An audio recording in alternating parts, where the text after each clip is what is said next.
Hi everyone, this is Dylan. We're going to get started in just a couple of minutes.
Okay, this is Dylan Wagasat. Can Amanda and Brandy, can y'all hear me okay?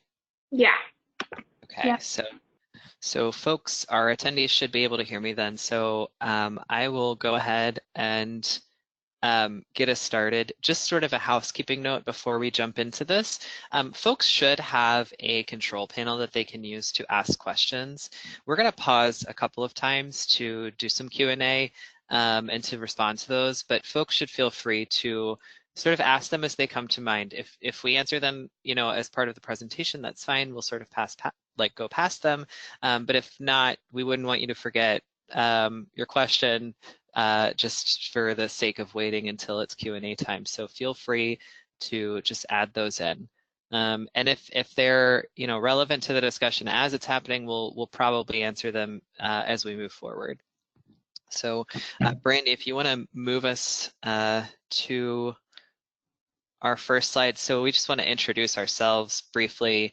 So I am Dylan Wagasback. As I said, I use he, him pronouns.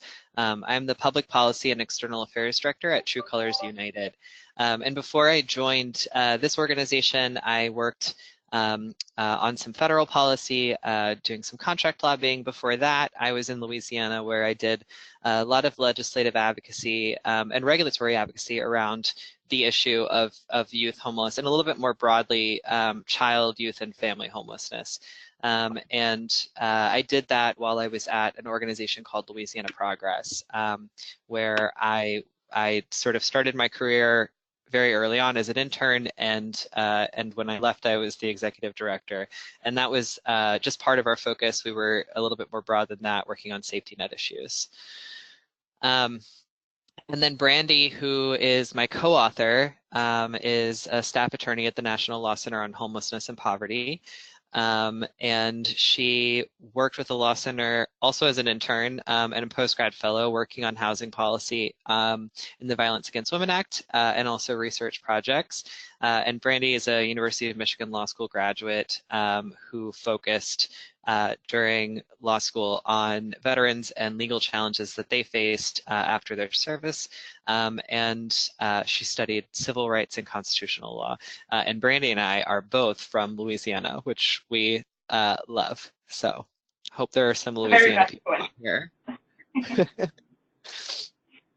And we're also joined today by Amanda Clifford, who is the chair of the policy committee of the National Youth Forum on Homelessness.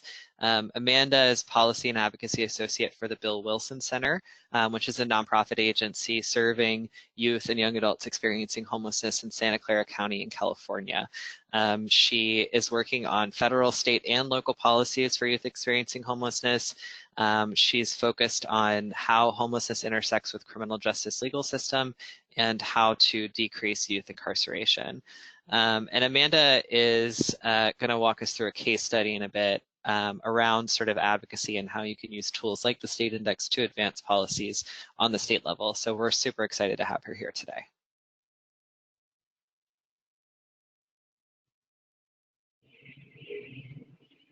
All right, so I'm going to get started by telling you all a little about the state index. Then we'll work through the research for this year. Then Dylan will talk a little bit about how you can use the index in your advocacy for youth experiencing homelessness. And then, as Dylan said, Amanda will give us a case study for doing that sort of advocacy. So I'm going to start just by telling a little bit about why we have taken on this project. On a single night in January 2018, the U.S. government counted over 36,000 unaccompanied youth under the age of 25 experiencing homelessness. We know this sort of count is an underestimation for many reasons, including that youth experiencing homelessness are difficult to locate and identify, and that youth homelessness is pretty transient. It's not constant, so a single snapshot doesn't capture the full picture. Another report that came out just this week puts the number of youth experiencing homelessness at about 263,000 in California alone. So nationally, that number is actually over 1.5 million. And that, again, is just sort of a snapshot number, and we really think that it's a whole lot more. But students experiencing homelessness has experienced an increase of 15% over the last 3 school years. So we know that this is a growing problem. To that end, the index measures some of the ways in which each state and the District of Columbia invests in preventing and ending youth homelessness and in improving the lives of children and youth experiencing homelessness. So you'll also see in the index that we focus on LGBTQ youth. LGBTQ youth make up roughly 1/3 of youth experiencing homelessness who seek out homelessness services. And among trans people of all ages, 1/3 report experiencing homelessness at some point in their lives. The particular barriers and dangers faced by LGBTQ youth make them more likely to experience homelessness and much less likely to have services that cater to their specific needs.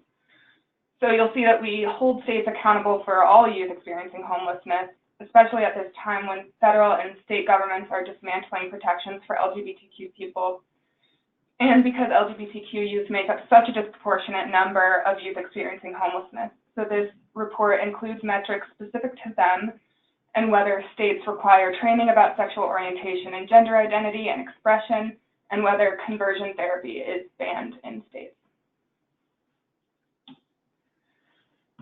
So we'll start with just a little bit about the state index. The state index measures states' investments in policies and systems around youth homelessness by grading each state in over 60 metrics that indicate the level of independence allowed to unaccompanied minors, educational allowances for youth experiencing homelessness, the ways in which they can or cannot access homeless services and health care and welfare benefits, whether they have a voice in the development of homelessness policy, and lots of other things.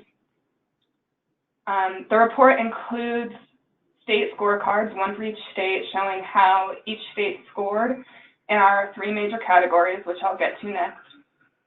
Those scorecards are laid out so that you can take them as one-page handouts to policymakers as a quick reference for how their state performs on youth homelessness and how they can improve. This year, we were looking at 2019 data, and that's the second iteration of this report. And each year, we're hoping to include past data to show how each state is progressing in their treatment of youth experiencing homelessness. So now I'll talk a little bit about what it is exactly that we measure. Here you can see what our individual state scores look like. A full circle of color would indicate 100%, and our overall scores are out of 100 points. And you can see that the small line around the outside shows last year's score, so it's really easy to see what kind of progress states are making. So the specific metrics that we researched are broken into 3 broad categories. It's law and policy, systems, and environment.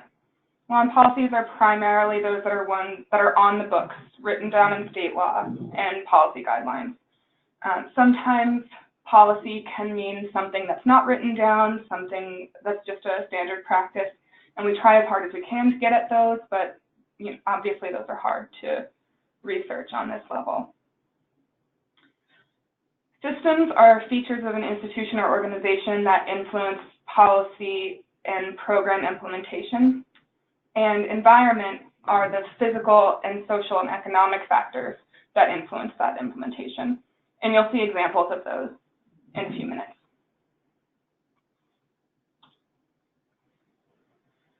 So here you can see some of the things that we evaluate in the law and policy metrics. These include things like whether states have a definition of youth or homeless youth as one term, whether courts can force children in need of supervision to give up certain rights and privileges, whether states consider it a criminal act to run away from home or to help a youth who has run away. You can imagine how damaging it would be for a youth if they run away from a hostile situation and the instant they step outside of their home, they are considered a criminal. Measures like these ensure that states have to focus constructively on helping youth instead of criminalizing them. And that's what a lot of these law and policy metrics focus on. They also include several things that allow unaccompanied youth to live independently without seeking consent from a parent or guardian, especially if they've tried to get away from their parent or guardian for, whatever variety of reasons. And those independent living things include things like access to federal benefits, access to health care, state identification, other things like that. So systems and environments, as I mentioned before, are things that affect the implementation of homelessness policy. Here are some of the questions that we ask in systems and environments. They include things like whether there's a dedicated department within a state to address youth homelessness, and whether that department has a plan for making the voices of actual youth experiencing homelessness heard in the plan. They also include some systemic barriers to access, like I just said, like access to state identification, especially when residence is difficult to prove, and whether there's a protected class status for sexual orientation and gender identity within the juvenile legal system. So we have 60+ metrics, and a big question is how did we come up with these specific ones? So these are all law and policy, systems, environment, are all really broad topics to consider. And we have boiled them down into specific recommendations that you'll find in the report that states should consider when they evaluate their own performance with respect to youth homelessness. So our metrics reflect these recommendations. They're not an exhaustive list of all the things that affect youth experiencing homelessness, and some can be particularly hard to measure and they may overlap with each other. So we know that this is not always perfect, but we've done our best to capture an overall picture of how states approach youth homelessness.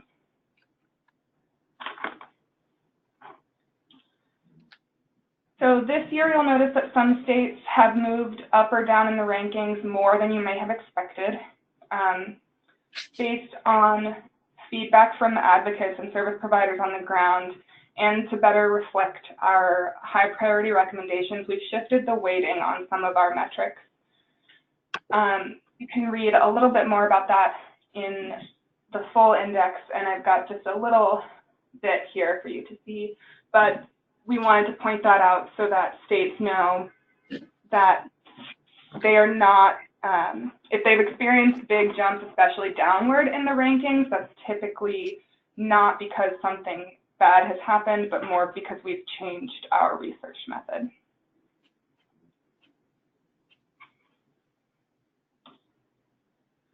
So before we jump into the actual results, we're going to jump over to the website and show you all what the interactive index looks like.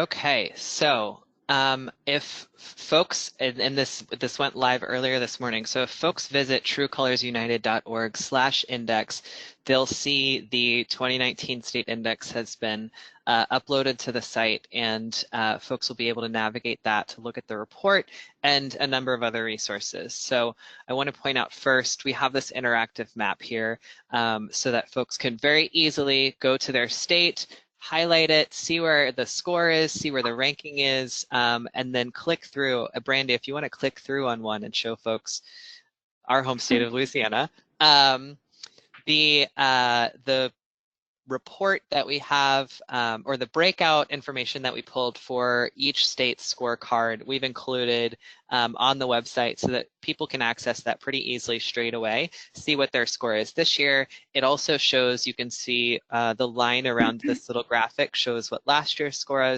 was, so it shows that in Louisiana the score jumped, I think that's 8 points. And then it sort of like goes through what the different highlights are. If we want to scroll down a little bit, we have listed out what we think the state of Louisiana, and we did this for every state, is doing particularly well, what we want to commend the state for. And then we also have some key recommendations for how each state can improve. And so this is a little bit sort of higher level, broader view of how each state is performing. And this is also something that you can download as just the front and back state fact sheet on each state's page. So if you were to click at the bottom of the screen here, the box that just says download the fact sheet, it'll pull that down into your downloads. You'll be able to print it out, bring it to meetings, use it as a flyer, sort of however you want to use that in your advocacy efforts. Okay, if we can go back to the home screen for the index. Additionally, you can see that you are able to sort of navigate on this sidebar to the specific states, so they're available there as well. We also have further down towards the end here, this box right here where you can download the full report and see the entire PDF of the research that we've done. I want to also specifically highlight, Brandy, if you'll scroll up just a tiny bit right here to how our state scored. There's a link right here, a bit.ly link, that will bring folks to a spreadsheet that has detailed state scoring so that you can see in maybe a more user-friendly way, here are all of the metrics specifically that we're measuring in this report. And here are the sort of yes or no answers for each state. So we've made it so that you can sort of scroll through this either up and down to see the metrics, left and right to see where your state is, and be able to use this for a more exact sense of what we're finding in state law and policies and systems and environments in each state. And I'll also flag that that information is also included in the report. It's not necessarily extra information. It's just that we wanted to put it together in a way that was maybe a little bit more user-friendly than having to look through a long PDF file for it and then go from there. I also want to bring you to the legislative database. So Brandy, if you want to click through there.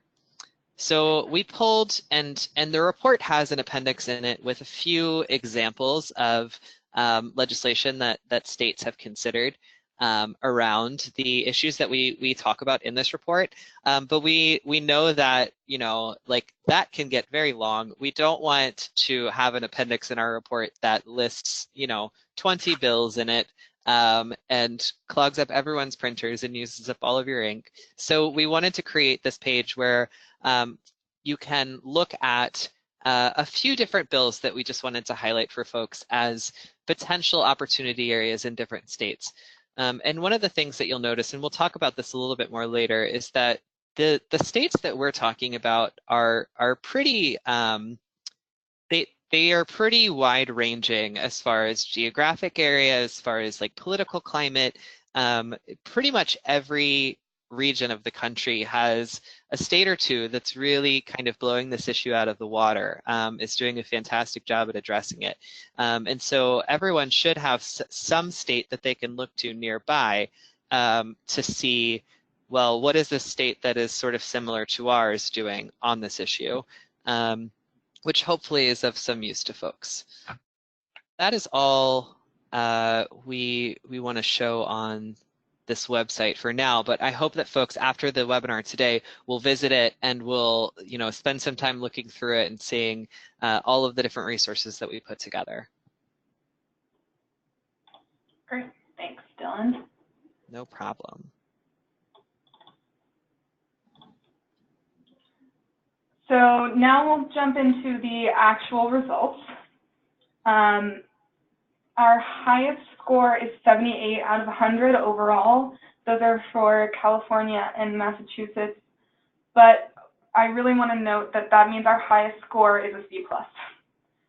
As you can see, that while the highest scoring states in systems and environments were perfect or near perfect, the highest score in law and policy is only 86% of the things we measured.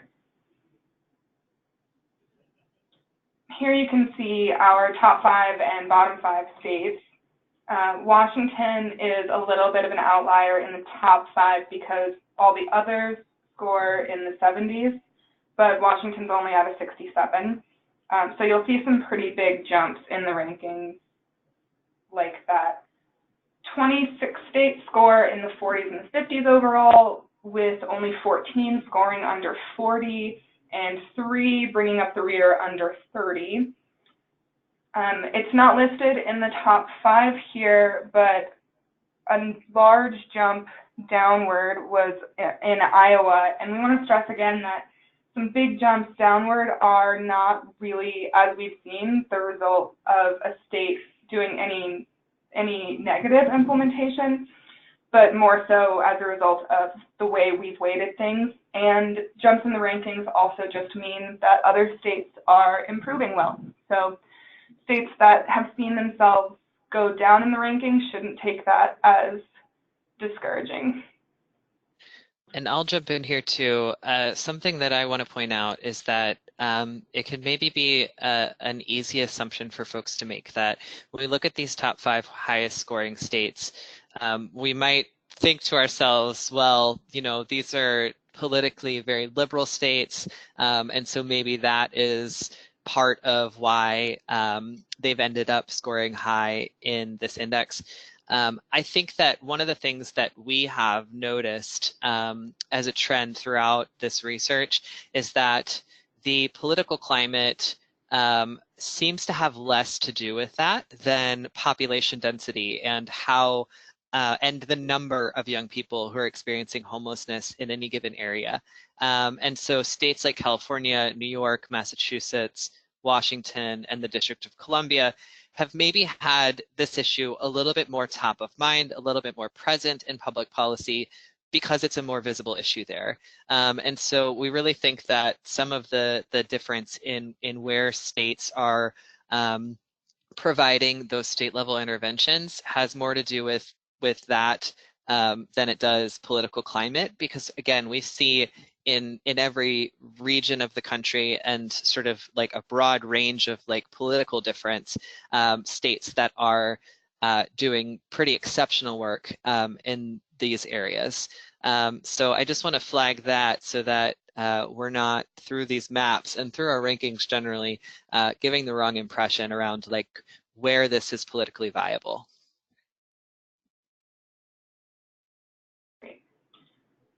So there are a lot of results in this report. There are a lot of metrics, obviously. So I'm just going to pull out a few of them for you.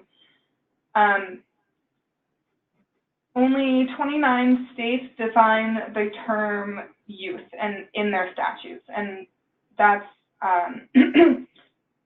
defining, particularly we're looking to see if states define youth as older than 18. Major progress has been made in that section.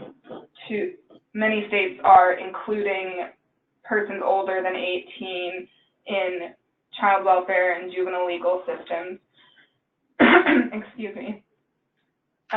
Only 26 states define the term runaway, and only 14, as you can see here, have enacted a Runaway and Homeless Youth Act. In education, only 21 states have updated education policy to create a process to allow homeless youth to use partial and alternative credit to accrue credits for school. So often when people are moving around, they don't get to finish school years and maybe never make it to their degree, even though they're spending all that time in school. So again, only 21 states have that policy. And when it comes to status offense laws that make things a crime just because someone is underage, like running away, there's been a little movement, but for example, 22 states consider running away to be a crime, either for, sorry, that was a mistake. And many more consider truancy a crime, being outside of school while being underage is punishable by law in 7 states. I obviously misspoke when I said many more. So those are just a few of the things that law and policy looks at. We have particular sections in the index breaking law and policy out into categories for you, including education, criminalization, and independence for youth experiencing homelessness. So we spotlight a couple states in law and policy. You can see what those states have done here. Utah, for example, is making sure that homelessness services are open to all the youth who need them. So it's allowing unaccompanied minors from ages 15 to 17 access to those services without consent from a parent or guardian. And because of this and because of other things that they've done, Utah has jumped up in our rankings by 29 positions. That's not their point score, but they have jumped up to ranking number 15, which is incredible. So a little bit about our systems and environments. 38 states have a plan to end homelessness in general, and 34 have a specific strategy for youth homelessness, but only 5 have a strategy in place for homelessness among LGBTQ youth, who are much more likely to experience homelessness than their non-LGBTQ peers. And having a plan that specifically identifies and implements steps for those populations are really essential because they do constitute such a disproportionate section of homeless youth. So spotlight states for systems and environments. There are quite a few who have banned conversion therapy, as you can see, and New Jersey in particular established an Office of Homeless Prevention that that regulates funding agencies serving youth and young adults experiencing homelessness, and it'll strengthen coordination between public and private entities providing homelessness services. So that's a real boost for homeless services for youth too. So obviously I can't go through everything here in the index, and I hope that you all will look at all these specific metrics and really dig in. We'll continue to update the index every year, and sometimes we will introduce new criteria based on changing best practices. And we hope that at some point we'll have to change criteria because everyone will be complying with all the ones that we have already called out. What we really love to see is input from advocates on the ground. So if you look at our index and see that maybe it doesn't represent your state like you thought it would, or you have something to tell us about policies that maybe we didn't have access to in our research, we'd love to hear it. And we have an advisory committee specifically for that purpose, and we're always looking to expand the reach. So please reach out to us if you'd like to give us input on this year's index. And we're already looking forward to next year. So just as soon as we finish this webinar, we're going to start working on the data from 2019 to release in 2020. Excuse me, what year is it even? To release in 2021. And now I will hand it over to Dylan. Thank you. So as a second part to this webinar, we wanted to talk about the utility of the index. And here, give me just a second. I'm going to swap screens over. Da, da, da.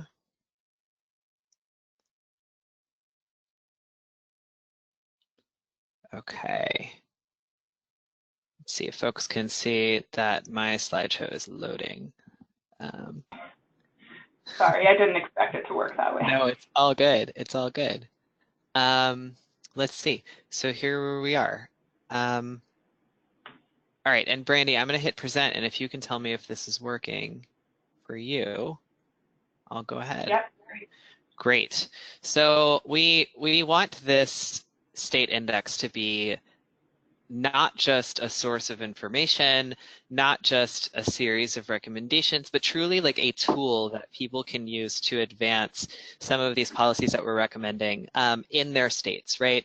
And so to that end, we want to talk a little bit about advocacy. We know that there is a huge range of folks on this webinar today, some coming from state government agencies, some coming from advocacy shops themselves, some are service providers, and so we know that the level of sort of background in the advocacy side of this is wildly varying. So I want to just start off by acknowledging that and letting folks know that, you know, to the extent that this is useful information, that you want more of it, that you'd like to have some one-on-one conversations, that's something that we're open to. We'd love to provide any kind of technical assistance that folks find useful around advancing the policies that are included in this index.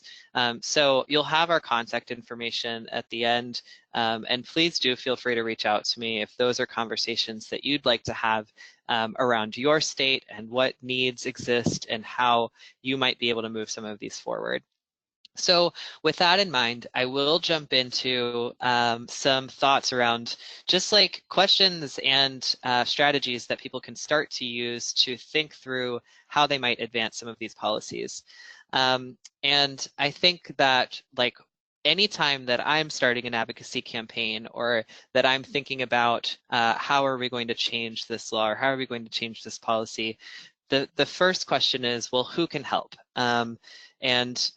Because sometimes it is as easy as talking to the right person in a governor's office, but sometimes it requires a lot more than that. So it's good to have a team of folks who are invested, who are interested in helping.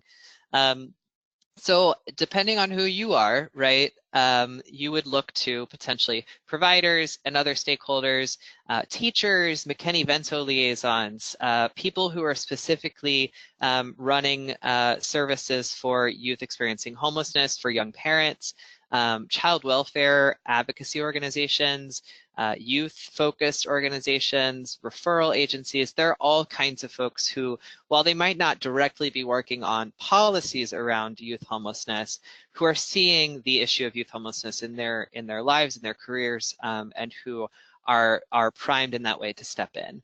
Other thoughts are multi-issue policy organizations, teachers unions. I don't know if folks were watching the news earlier this year, or late last year rather, when there was a teacher strike in Chicago, and one of the main things that the teachers were asking for was affordable housing for the students in their school district who are experiencing homelessness. So there's a lot of power there. And also organizations that focus on budget issues or women's issues often are interested in these conversations.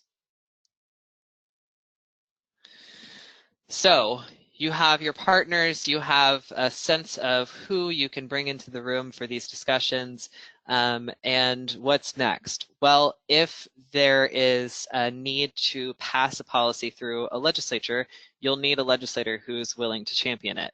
And so I just wanted to give some thoughts on, what you might consider in trying to identify who that person would be, especially if you aren't someone who is present in your state legislature every day and just knows, right off the bat by instinct who will be interested.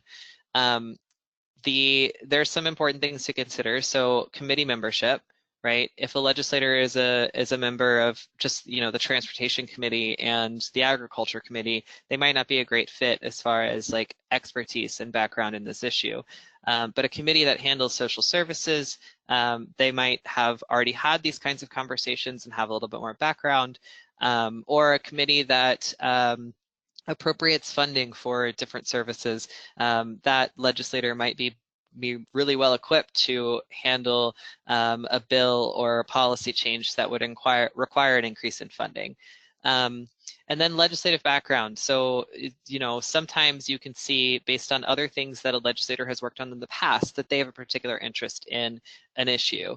And so looking at their bill histories from previous sessions, seeing if there are things that stand out to you, or if they have a membership, if they're a member of some kind of task force or state commission that's worked on these issues. A lot of times those are ways to get in the door.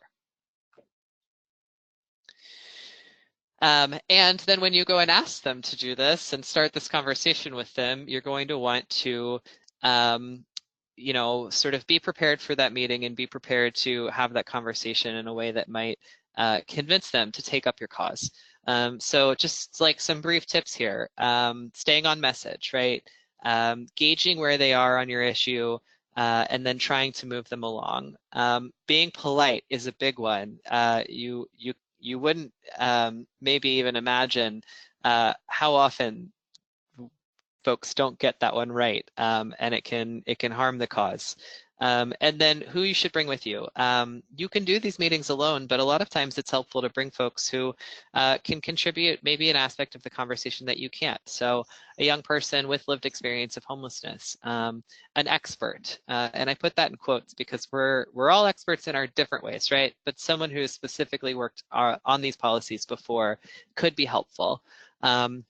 Someone from their district who has a relevant story. So maybe they're a teacher and they know that students in their classroom are experiencing homelessness, or they were a young person who experienced homelessness themselves. And then someone who knows politics and the players. So if there's someone in your community that you're connected with that you know is connected, that's always a helpful person to drag along to these kinds of things.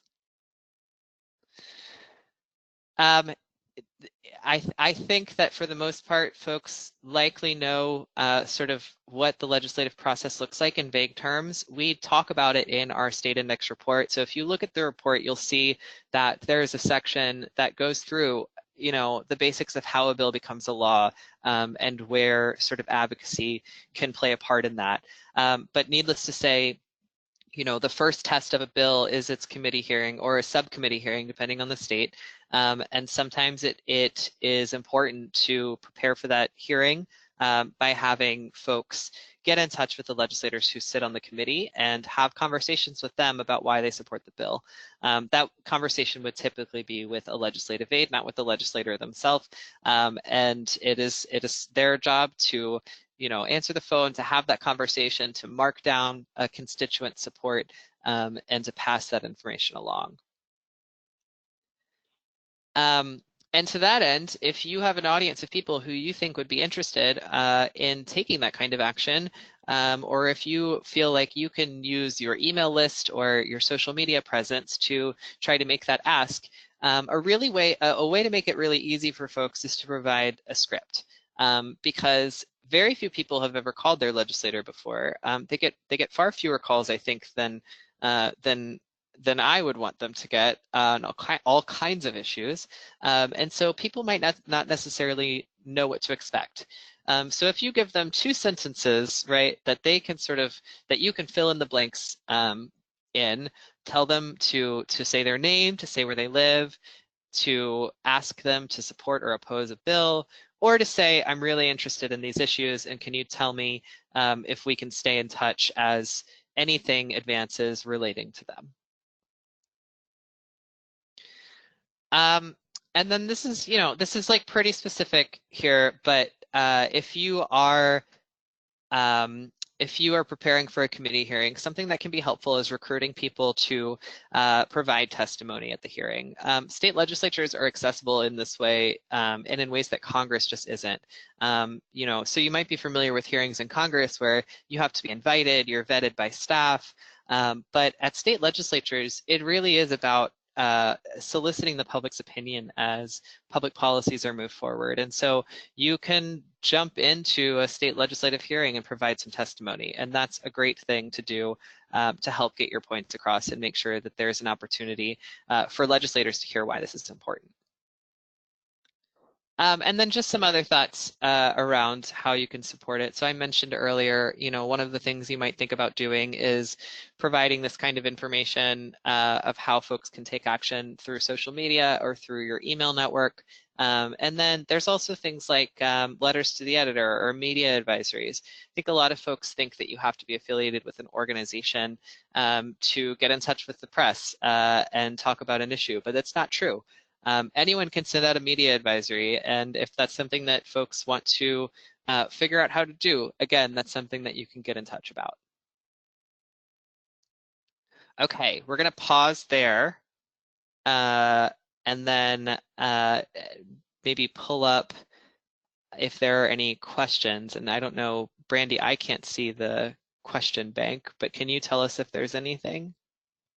So there were a few, but I answered them while you were talking. I wanted Great. to say, one, I put SOGI protections up on one of the slides. I want to clarify that's sexual orientation and gender identity. There was a question about seeing the change in rankings from 2018 to 2019. I think that we can work on putting out a specific list with showing those changes, but in the meantime, in our follow-up, we'll let you know where you can access the 2018 state index. Mm-hmm. And I think, also we will be sending out a video of this presentation in our follow-up as well. The whole thing has been recorded. And I think those are the only things that needed. Here's another one. Sending the slides separately from the video, we can do that as well. And you'll be able to share the link to the video with others who haven't registered. And yeah, okay. I think that's everything. Okay. Unless anyone else has other questions to submit. I'm watching them pop up as they come. All right, well then we'll go ahead and shift this over to Amanda, who is going to talk about briefly a case study in how to use a tool like the State Index to advance policy on the ground in your own states. Yeah, hi. Thanks, Dylan. As introductions were mentioned earlier, my name is Amanda. I am a member of the National Youth Forum on Homelessness and chair of the policy committee. But in addition to that, I am the policy and advocacy associate for a nonprofit that serves homeless youth in Santa Clara County, which is in the Bay Area. And last year, we had an idea on legislation that was impacting our runaway and homeless youth shelter for under 18-year-olds. There's been some major changes in legislation in California because of the Family First Act, and California is really overhauling foster care. And that had a negative consequence to our runaway and homeless youth shelter, as I mentioned. And so essentially, we approached our local legislator that represents our shelter in Santa Clara, and we asked him, would you be willing to kind of carry this legislation for us? And he said yes. And we were proposing 3 small changes to the runaway and homeless youth shelter license category, which were to change the name of the license category from a runaway and homeless youth shelter to a youth homelessness prevention center. I think there was, it just didn't accurately reflect what this license category actually does across the state of California. Second, we asked to extend the length of stay for youth from 21 days to 90 days. And we amended the definition of what a homeless youth was in legislation, and we borrowed Australia's definition, which was very comprehensive, pretty much everything under the sun you could think of. And so in order to kind of get that progress, and as we worked it through the state legislator, we did a lot of background research on who is going to be impacted in the state of California. Through research, we identified 13 shelters that would be directly impacted by this. And so we kind of did organizing throughout the state of California, asked these shelters to contact their local assembly members and senators, and asked organizations for letters of support. And that's really what allowed us to make that progress, is doing the research and making the argument on why this would positively impact youth experiencing homelessness in the state of California. It was also helpful that there was no fiscal impacts to this, surprisingly, so that was key as we moved our idea forward throughout the Capitol.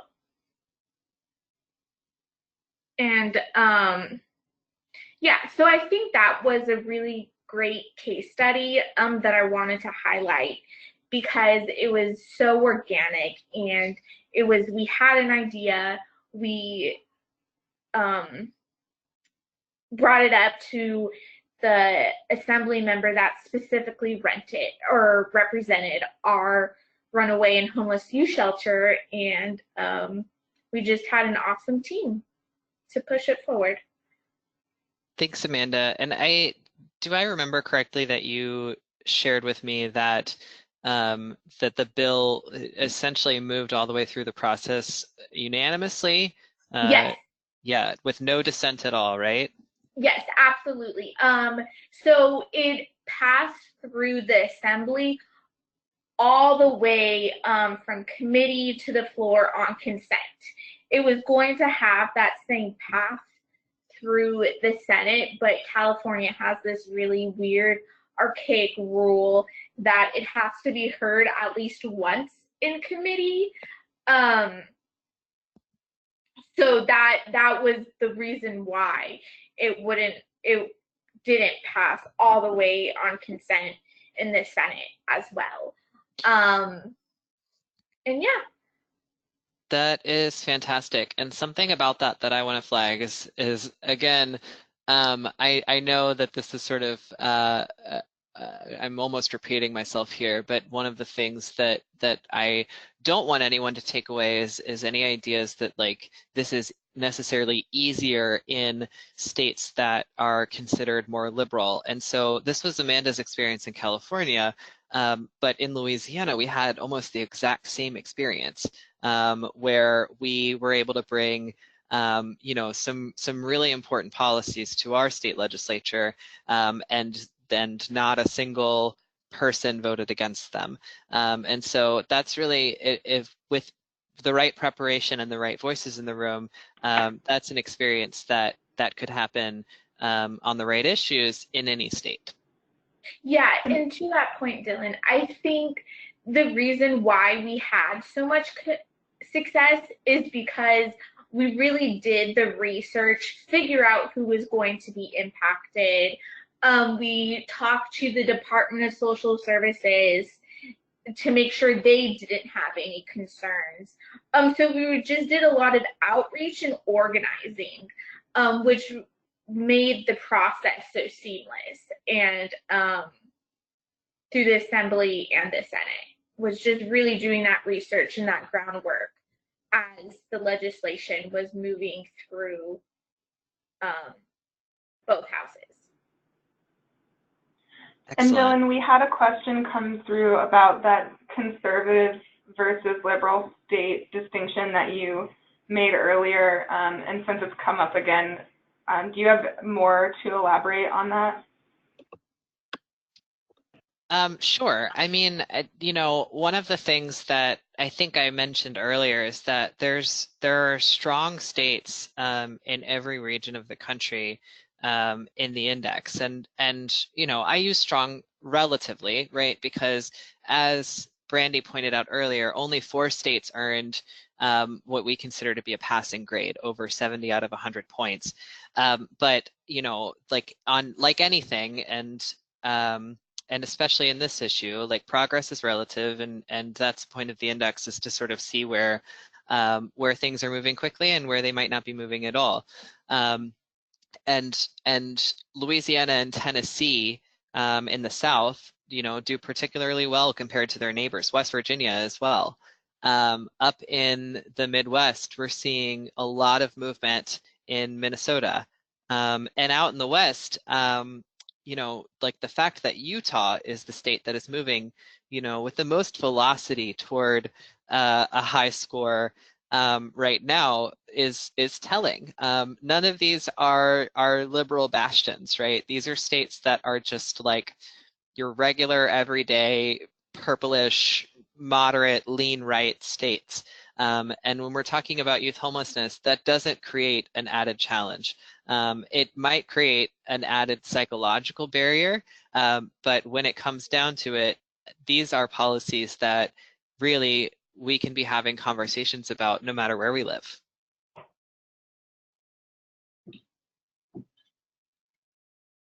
Thanks, Dylan.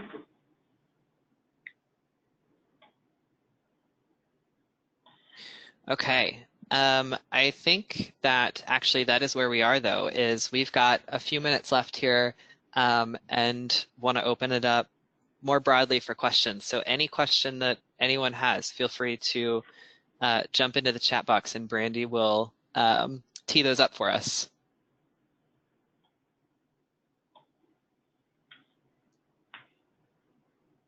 I think it takes a minute for them to come through, so give folks just a minute.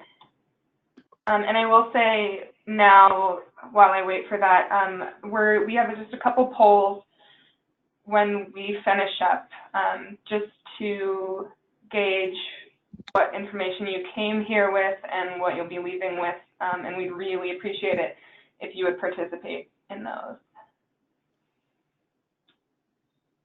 And seeing no questions come through, I think that's it for us, unless you have something else, Dylan. I don't. The only thing that I'll flag here is our contact information. As I said earlier, these are conversations that we know are hard to have in detail in a group like this, where there's just a huge range of experience and background in these issues, these policy issues, in advocacy, and all of it. And so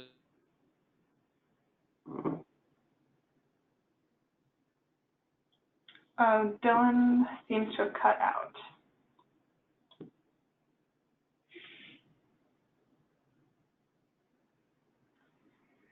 Okay, Dylan, if you can hear me, I can't hear you. So we'll wrap this up. Thanks everyone so much for coming and listening, and please be in touch if you want to talk more about the index and about the research. And now we've just got a couple polls that I would really be so obliged if you would participate in. Did today's webinar improve your understanding of youth homelessness? I'll give this just a minute.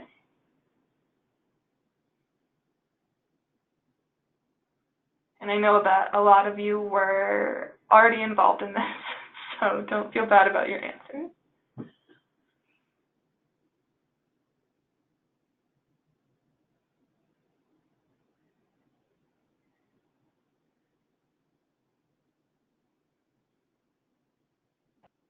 Okay, I'll wrap this poll up. And lastly, will you use this information in the future?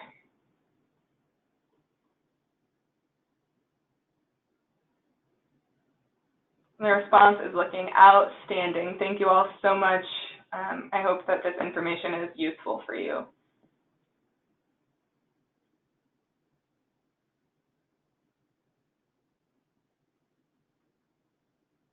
I'll leave that open for a couple more seconds. Thanks, everyone.